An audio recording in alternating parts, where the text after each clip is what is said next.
welcome to Fast and Factual. I'm Utsaf Parekh and I'll take you through the top 50 stories of the day. Let's begin. China's foreign ministry has said that spreading rumors and slander is a common US tactic. The statement comes after media reports claimed that China has reached a deal with Cuba to set up an electronic eavesdropping facility on the island. In Havana, Cuban officials also dismissed the report as unfounded.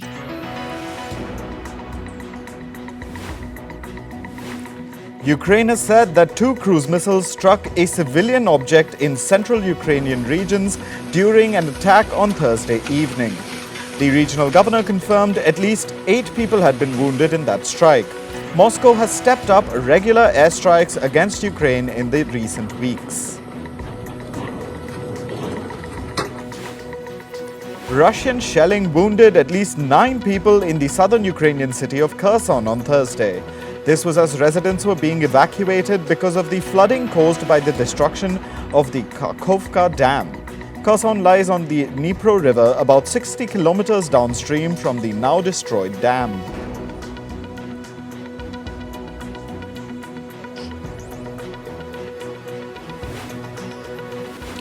The Red Cross has said that landmines uprooted from the breached Kakhovka Dam could pose a grave danger to civilians for decades. The vast Soviet-era dam has unleashed floodwaters across a swathe of the war zone. Both Russia and Ukraine blame each other for the destruction of the dam. Indian Prime Minister Narendra Modi spoke to Saudi Crown Prince Mohammed bin Salman over the phone on Thursday. The duo reviewed a number of bilateral, multilateral and global issues. The Indian Prime Minister thanked Saudi Arabia for its support during the evacuation of Indian nationals from violence-hit Sudan via Jeddah. Former US President Donald Trump has been charged over his handling of classified documents after he left the White House. Trump faces 7 charges, including the unauthorized retention of classified files. This is Trump's second indictment and the first ever federal indictment of a former president. US President Joe Biden and British Prime Minister Rishi Sunak have said that the security risks posed by artificial intelligence must be addressed. The US and the UK have agreed to work together on artificial intelligence safety. Britain would host the first summit on the issue this autumn. It'll be to discuss how the risks of AI can be mitigated through internationally coordinated action. The US CDC has released its provisional data on drug abuse in the country. According to the report, the number of deaths from drug overdoses in the United States reached the highest level on record in 2021. Nearly 108,000 people died from drug overdose in the US in 2021. The current opioid crisis is the worst drug crisis America has ever seen. European Union ministers have agreed on how to share the responsibility for looking after migrants and refugees. Home Affairs ministers from the 27-member bloc sealed the deal, hoping to end years of division dating back to 2015. The bloc's top migration officials said it amounted to a win-win situation for all EU member states. 61 migrants were spotted just 800 meters off Gran Canaria coast on Thursday as they tried to reach Spanish soil. All 61 migrants were transferred to a Coast Guard boat and taken to a nearby port where they were attended to by emergency services. Last year, around 15,600 migrants arrived in the Canary Islands. This was about 30% fewer than in 2021. Tens of thousands of revelers packed the streets of Tel Aviv on Thursday. People were waving rainbow flags and dancing through the streets in colorful outfits. They were participating in the Israeli city's annual Pride Parade in support of LGBTQ+ rights. The community has reported a 400% increase in anti-LGBTQ+ incidents since Prime Minister Benjamin Netanyahu took over and his cabinet was installed last December. Senegal is taking stock of the damage after the imprisonment of a prominent opposition figure. Ousmane Sonko's jailing sparked 3 days of deadly unrest last week. Over a dozen people were killed and hundreds injured. This was after security forces clashed with protesters that took to the streets after his jailing. Sporadic violence has broken out in Senegal since Sonko was first detained for alleged rape in March 2021.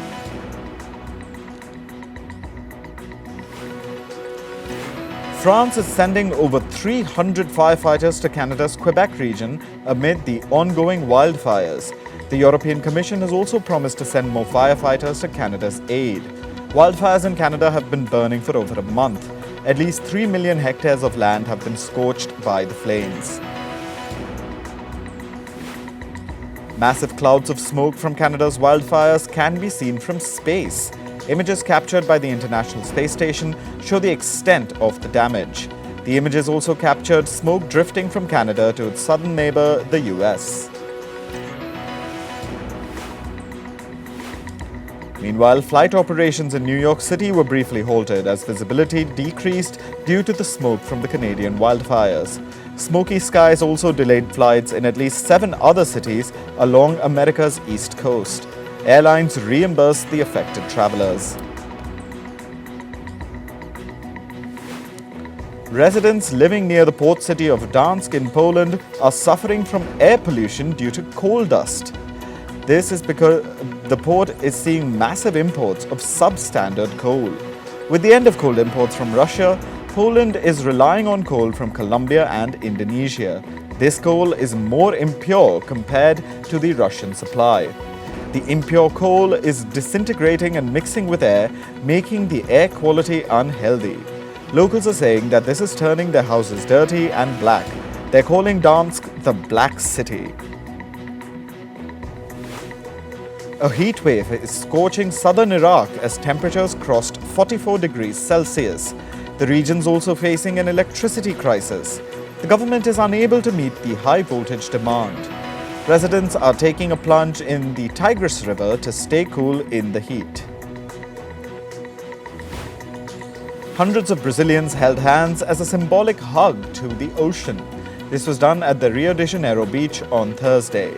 The volunteers gathered to mark World Ocean Day, which is celebrated on the 8th of June. They also organized a beach cleanup drive.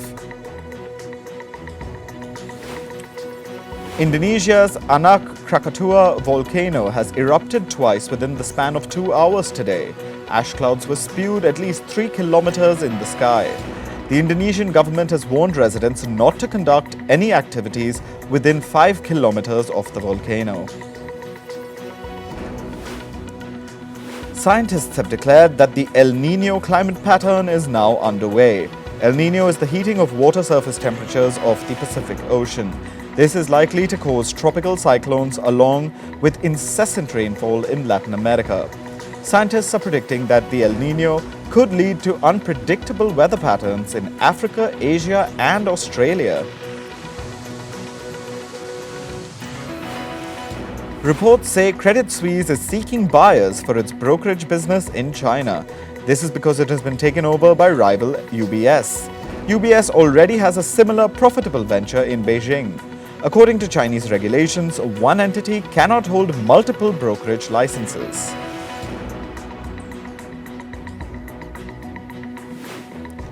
India's SpiceJet is adding 10 more aircraft to its fleet between September and October this year. This will include planes from Boeing's 737 lineup. This comes as the peak travel season in India has increased consumer demand. The airline says this will help them launch new routes and strengthen existing ones. The Commonwealth Bank of Australia sees a 50% chance of a recession in Australia this year. It expects the economy to grow by just 0.7% in the fourth quarter. Meanwhile, the unemployment rate may increase to 4.7% in mid-2024. The bank says that tight monetary conditions may also squeeze household spending. US-based automaker General Motors has said that its electric vehicle customers will now be able to use Tesla superchargers.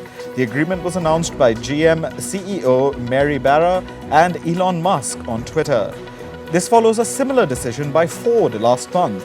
This means 3 of the top EV sellers in North America will now use a standard charging hardware. According to reports, Taiwan-based computer manufacturer Acer continues to supply products to Russia. It supplied computer hardware worth at least $70 million between April 2022 and March 2023. This is despite suspending its business in the region after Russia's invasion of Ukraine. US President Joe Biden and British Prime Minister Rishi Sunak met on Thursday. They have signed the Atlantic Declaration. Sunak describes this as a first-of-its-kind economic partnership. The countries would work together on advanced technologies like artificial intelligence, clean energy, and critical minerals. Sam Altman, the CEO of ChatGPT maker OpenAI, is visiting South Korea. He met with South Korean President Yoon Suk-yeol. Altman is also scheduled to meet several local startups in the country.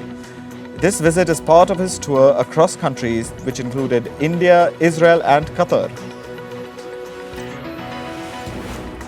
Earlier this week, Sam Altman had visited India. He met India's Prime Minister Narendra Modi. Altman discussed the future of artificial intelligence and the opportunities that India presents for the technology. His visit came as India looked to govern AI in the upcoming Digital India Bill. US senators have introduced 2 separate bipartisan bills on artificial intelligence. The first will require that the US government be transparent when using AI to interact with people. The bill will also need agencies to create a way for people to appeal any decisions made by AI. The second bill the lawmakers introduced will ensure that the US remains ahead in the development of technologies like artificial intelligence. The European Union's industry chief, Thierry Breton, will meet Meta CEO Mark Zuckerberg on June 23rd. Breton says he'll ask Zuckerberg to come up with policies to make the company's platforms safer for children. Meta will also have to show how it plans to implement the EU's upcoming Digital Services Act. This act is meant to improve content moderation on social media platforms. Moving on to sports. In football, Manchester City will face Inter Milan at the UEFA Champions League final on Sunday. The much-awaited match will be played at Istanbul's Ataturk Stadium in Turkey. If Man City win on Sunday, they will achieve the treble. The treble is completed when a club wins 3 trophies in a single season. City have already won the Premier League and FA Cup this season. Liverpool have closed the deal with Brighton to sign Alexis Mac Allister. This comes after Mac Allister completed his medical at Liverpool. The Merseyside club will pay Brighton over $69 million for the Argentine midfielder. After signing with Liverpool, the 24-year-old Mac Allister said that his dreams had come true. In tennis, world number 1 Iga Swiatek has reached the French Open final. Poland's Swiatek beat Brazilian Beatriz Maia 6-2, 7-6 on the clay court. Swiatek breezed past her opponent in the first set. She faced a tough fight in the second, but still managed to seal the win. Swiatek is now looking to win back-to-back French Open titles. Meanwhile, unranked Karolina Muchova pulled an upset at the French Open semi-final. She beat world number 2 Aryna Sabalenka of Belarus. Muchova won the game in 3 sets. The final score was 7-6, 6-7, 7-5. She'll now face Iga Swiatek in the finals at Roland Garros on Saturday. Japan's Miyu Kato and her German partner Tim Putz clinched the mixed doubles title at the French Open. They fought back to win the game after losing the first set. They beat Canada's Bianca Andreescu and New Zealand's Michael Venus with a final score of 4-6, 6-4, 10-6. In hockey, the Indian women's junior team stormed into the semi-finals at the Asia Cup. India recorded a remarkable 11-0 victory over Chinese Taipei to reach the semi-final. The tournament is being hosted in Japan. 8 junior teams from Asia are competing for the title. India will now face either Japan or Kazakhstan in the next round. In basketball, Miami Heat will host Denver Nuggets in the NBA Final Series on Saturday. The two teams will play Game 4 of the 7-match series. Denver leads Miami 2-1 at the moment. Denver's Nikola Jokic and Jamal Murray have been star performers so far. However, Miami will look to use their home field advantage to break Denver's momentum. In golf, PGA Tour chief Jay Monahan is facing calls to resign. This comes after the PGA Tour made a shock merger with the Saudi-backed rival league Live Golf. At a recent press conference, golfers accused the PGA chief of being a hypocrite and a sellout. Monahan defended himself. He said that the circumstances had changed. The British government has given the cash-strapped UK athletics body a grant worth $188,000.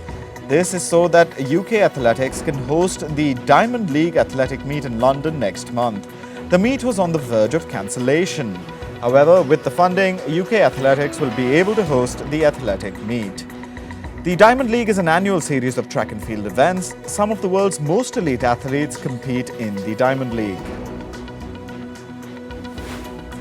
A Formula One helmet worn by Ferrari's Charles Leclerc was auctioned for a record price of almost $330,000. This was at an auction to raise funds for the victims of the floods in Italy's Emilia-Romagna region. Remember, last month, F1 had to call off the Emilia-Romagna Grand Prix due to the floods. Leclerc's helmet broke the previous helmet auction record held by Brazilian triple champion Ayrton Senna. Senna's helmet was sold for $178,000, but all the way back in 2009. Actor Johnny Depp's film Jean du Barry has landed a distribution deal in the US. The period drama has been acquired by distributor Vertical Entertainment. The movie marks Depp's return to a leading role after 3 years. Jean du Barry has already released in France, where it has grossed over $4.1 million in its first 2 weeks. The Tribeca Festival has announced De NiroCon, a fan festival in honor of actor Robert De Niro.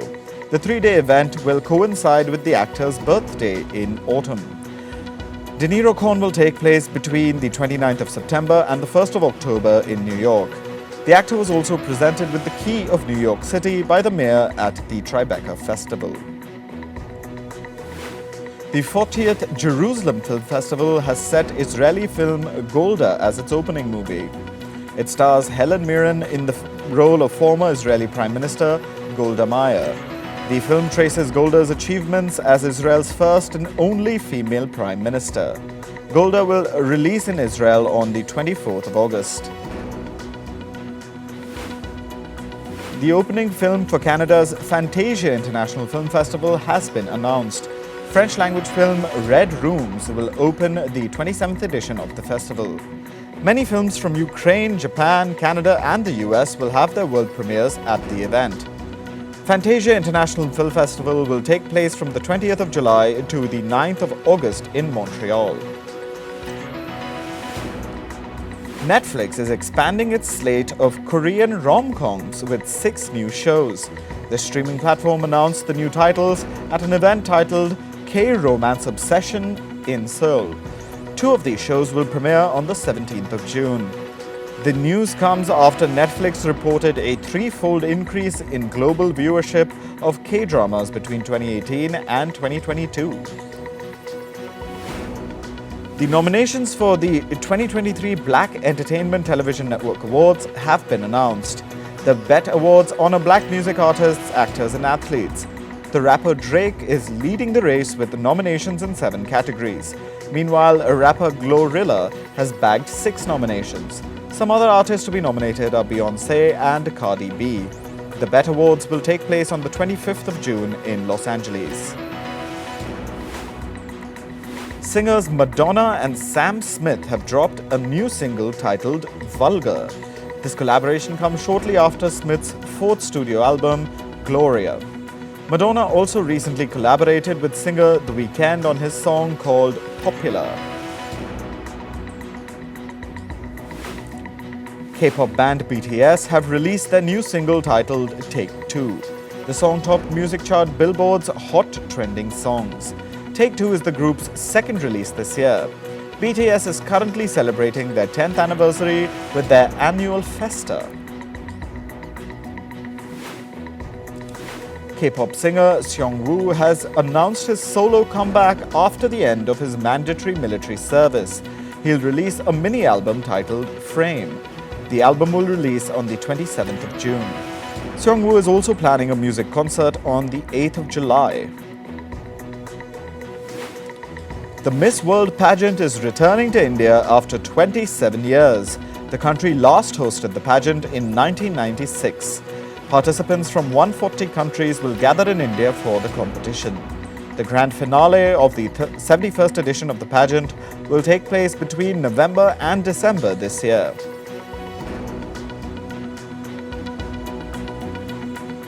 That's all for this episode of Fast and Factual. Thank you for watching. Stay tuned to First Post.